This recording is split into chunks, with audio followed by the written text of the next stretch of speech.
Hi geniuses, welcome to the channel science wizard Puja Ranjan. इस channel में हम 6th, 7th, 8th की साइंस पढ़ते हैं और 9th और 10th की केमिस्ट्री। अगर आप पहली बार मेरे चैनल पे विजिट कर रहे हैं, you are most welcome to my channel. और अगर आप पहले से ही सब्सक्राइबर हैं आप मेरे चैनल के, thank you for subscribing my channel and supporting my effort. आज जो हम चैप्टर डिस्कस करने वाले हैं वो है class 8 living science physics chapter 12 friction.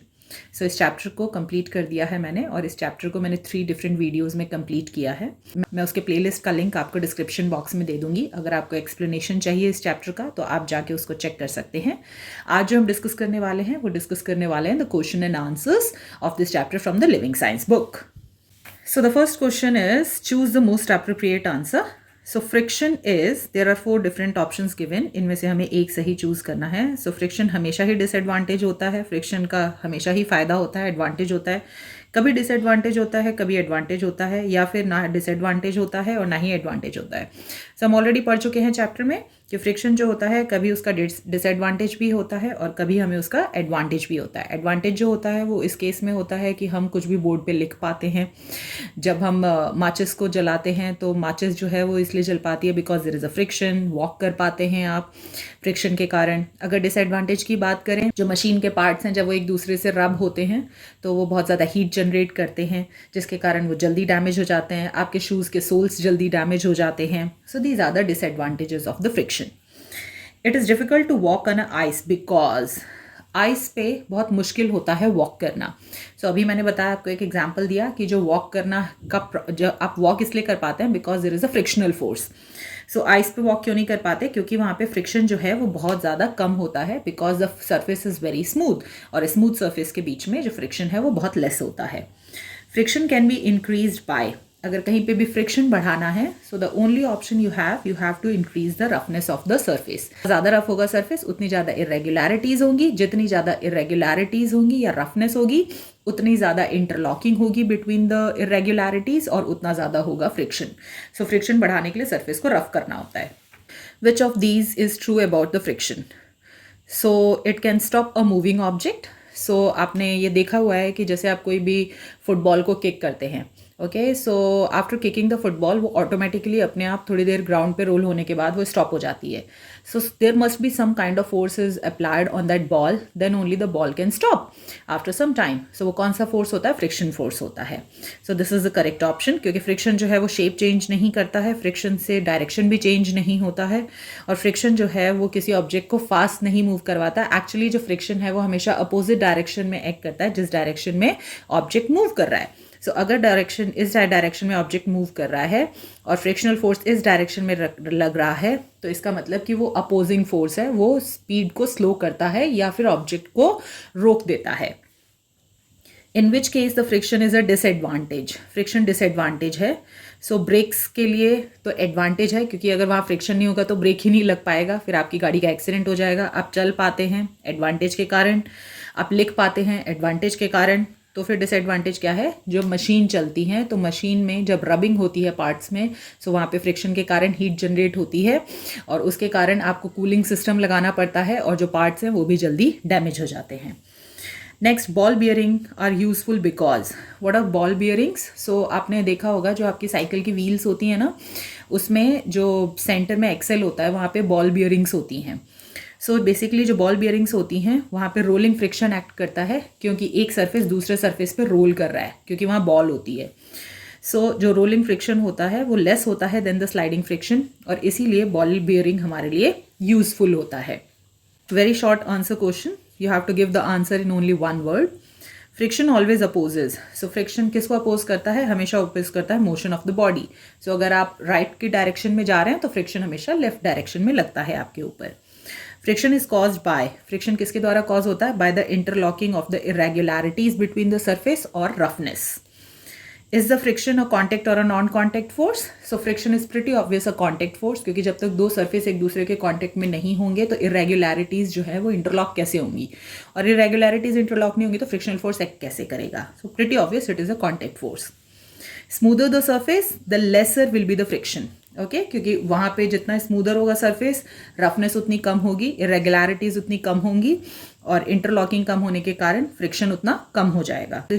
Next is the brakes on the car will work best if the friction between the brake shoe and the wheel is reduced.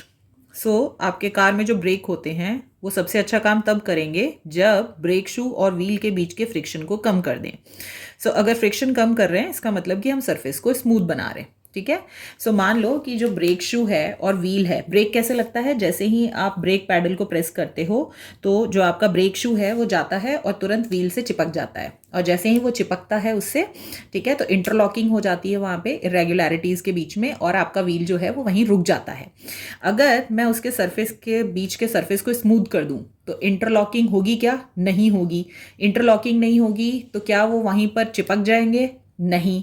ठीक है, वो मूव करते रहेंगे, तो इसका मतलब व्हील आपकी मूव करती रहेगी, तो क्या आप ब्रेक लगा पाओगे फिर? नहीं. सो इसीलिए the answer is false. Friction causes the waste of energy. So pretty obvious, जो फ्रिक्शन है उसको ओवरकम करने के लिए आपको जो मशीन्स हैं उनको बिजली पर और फ्यूल पे रन करना पड़ता है. सो इसीलिए फ्रिक्शन के द्वारा एनर्जी भी वेस्ट होती है. True. A machine with a moving parts will become less hot while running if it is well lubricated.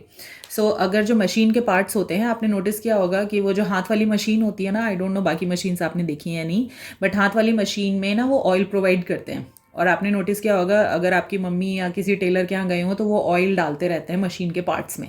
Y? Lubricate करने के लिए. तो जितना ल्यूब्रिकेट रखेंगे आप, इसका मतलब कि जितना ऑयल डालेंगे सरफेस को उतना स्मूथ कर रहे हैं. जितना स्मूथ होगा सरफेस, जो मशीन के पार्ट्स हैं वो एक दूसरे के ऊपर उतना ईजिली स्लाइड कर पाएंगे और वहाँ पे फ्रिक्शन उतना कम होगा. And the statement is true. Friction due to the fluid is called drag. Okay, जो फ्लूइड होता है, fluid means any substance which can flow. Okay, so जो वाटर होता है और एयर होता है, these are called the fluids. So water और एयर जो होता है वो भी फ्रिक्शन अप्लाई करता है ऑब्जेक्ट पे,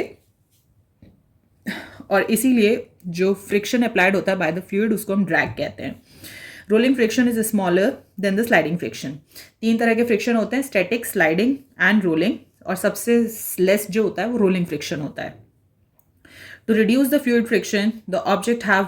अब देखो, अगर किसी भी सॉलिड सब्सटेंस में अगर आपको फ्रिक्शन को रिड्यूस करना है तो सॉलिड्स के केस में आपको जो सरफेस है वो स्मूथ बनाना पड़ता है. But if you have to reduce the friction of the fluids like in air and water, तो वहाँ पे आप क्या सरफेस को स्मूथ बनाओगे?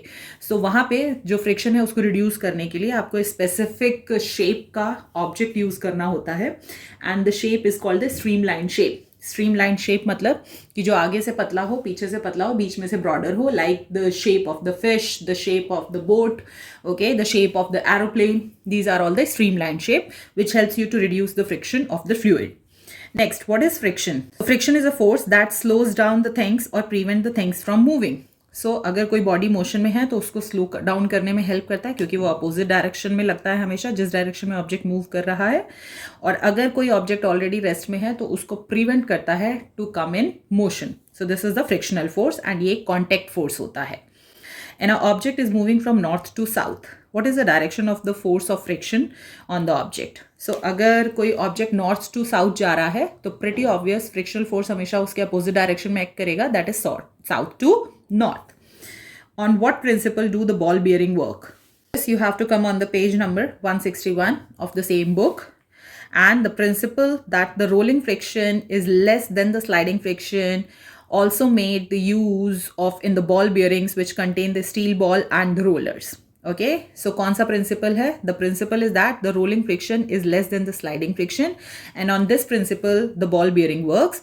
Ball bearing जो होते हैं वो used होते हैं between the wheels and the axle of the car to reduce the friction considerably, because rolling friction is the smaller friction as compared to other frictions. Next, how does the lubrication reduces the friction?